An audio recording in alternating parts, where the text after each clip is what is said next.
Okay people, this is himself, and in this video I'm going to talk about Tekken 7 Season 2. I'm going to discuss my thoughts on the new characters, changes to the system mechanics, and also how these affect King. In the background you can see some of my online gameplay, because what else am I going to show? So for those of you who don't know, Season 2 is arriving on the 6th of September, and I for one think it's great that Namco have done this.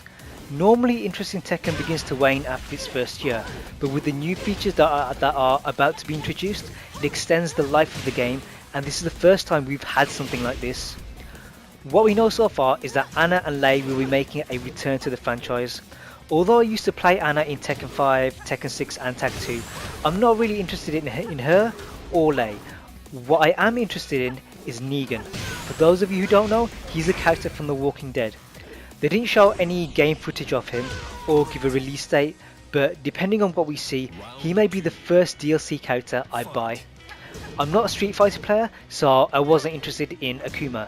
I had no idea who Geese was, so didn't buy him, and it was a similar story with Noctis. But Negan is intriguing. He's not a fighting game character, so this gives Namco a lot more freedom when it comes to his moveset, and they've probably designed him with the new game mechanics in mind.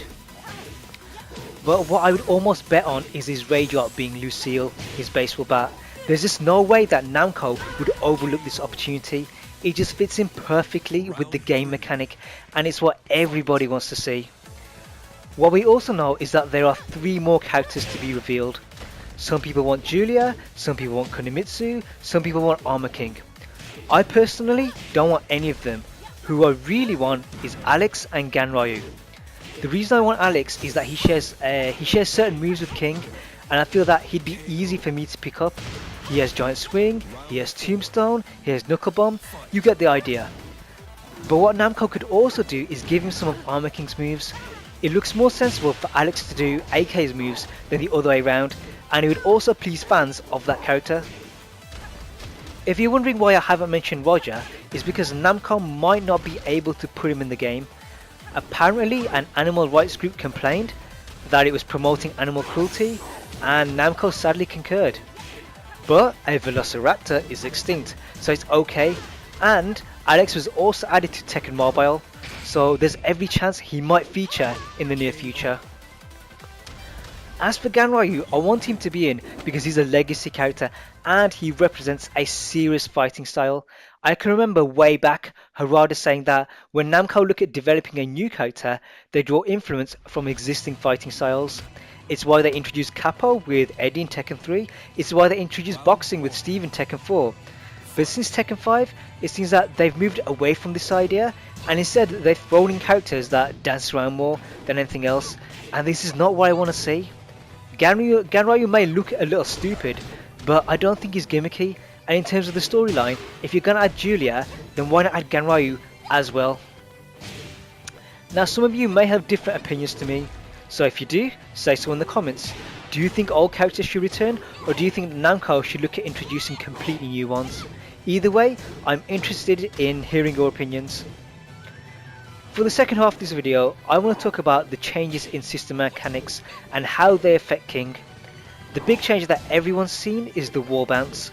This is where certain moves causes the opponent to bounce off the wall back towards you. What we've seen is King using back +4 to get that bounce, and then finishing with back turn 3, which gives the neck cutter throw. Initially, I didn't think that this would have any real impact on King's wall game because it's already good. He has F+4, he's got guaranteed ground throw attempts, and he's got back turn setups as well.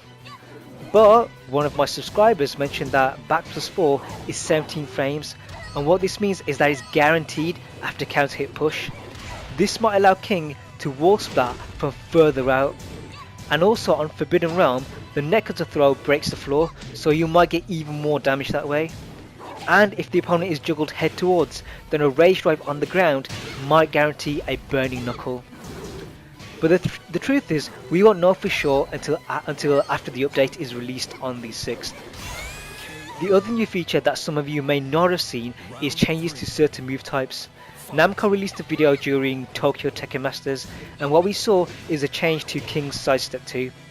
Currently, this is a safe high that causes the opponent to land face down head towards. I actually did a video showing it burning a knuckle off it, so you guys might want to check that out.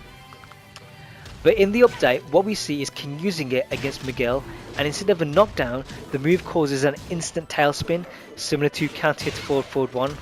I'm not sure if this is on regular hit or on counter hit, but either way, this is a buff for that move. Now, some of you King players may be cheering here, but I'm actually quite concerned, because if this is being buffed, then what could they be nerfing? They've made a move that doesn't set tailspin suddenly do that. Would that mean that they may be taking away tailspin from a move that already does? Or are they nerfing Sidestep 2 in another way? Maybe damage or frames on block? Who knows? The only thing that I can conclude is that using Sidestep 2 in his Rage Drive juggle may not be the way to go. This is because you'll go straight into tailspin, and that's going to reduce the damage output. I sense that once the update is released, we're going to see a lot of people heading into practice mode to investigate. But if you've noticed anything else from the trailer already, then please say so in the comments. It'll give me some pointers and maybe help me find something dangerous for the King. As with all my videos, I hope you guys have learned something. If you have, then like, share and subscribe. There's more King content to come, so keep your eyes peeled for that, and I'll see you guys in the future.